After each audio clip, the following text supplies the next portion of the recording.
이 책은 백두산에서 시작해 백두산으로 끝나는 5개의 큰 부분으로 나뉘어 있습니다. 때는 1931년 겨울, 깊은 백두산의 골짜기에 호랑이 마을이라는 곳이 있습니다.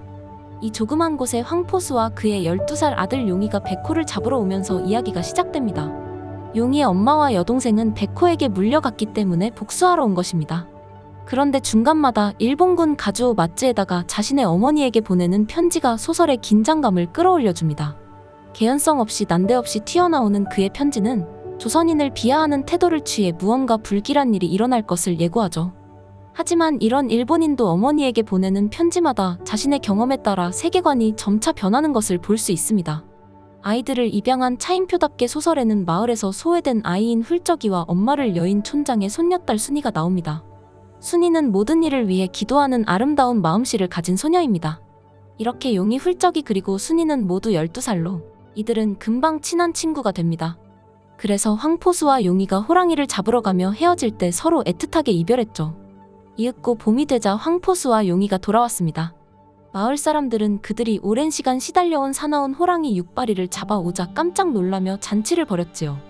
이 호랑이는 발이 6개여서 6발이라는 이름을 가졌는데 큰 어미 소도 물어갈 정도로 사납고 힘이 셌었습니다. 그런데 알고 보니 이 사나운 호랑이가 먹을 것을 확보하려 애썼던 이유가 새끼 호랑이를 데리고 있는 엄마 호랑이여서였습니다. 새끼 호랑이 역시 발이 6개였는데 마음씨가 착한 용이는 그 새끼 호랑이가 가여워서 차마 죽이지는 못하고 아버지에게 거짓말로 죽였다고 하며 넘겼습니다. 이제 배경은 옮겨져서 백두산의 또 다른 마을인 붉은 소나무 마을이 나옵니다.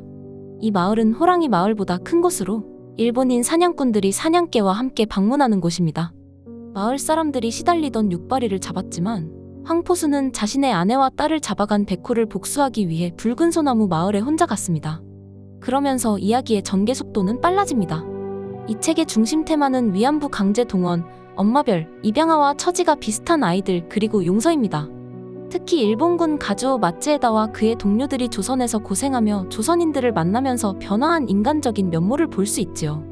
부당한 시스템 속에서 윗사람들의 명령을 따를 수밖에 없는 일본군의 모습을 그리면서 차인표는 대다수는 절대 악을 무작정 따르기 원하는 사람들이 아니라는 점을 강조하는 듯합니다. 그러나 슬프게도 처참한 역사는 반복됩니다. 위안부 강제 동원, 죽음 그리고 복수극이 그려지면서 슬픈 삶에서 진정한 용서는 어떻게 하는 것인가 생각하게 만듭니다. 도저히 용서할 수 없는 상황에서 용서는 어떻게 하는 것일까요? 작가 차인표는 예수님을 상징하는 엄마별을 통해 이렇게 말합니다. 용서는 백호가 용서를 빌기 때문에 하는 게 아니라 엄마별 때문에 하는 거야. 엄마별이 너무 보고 싶으니까. 엄마가 너무 소중하니까.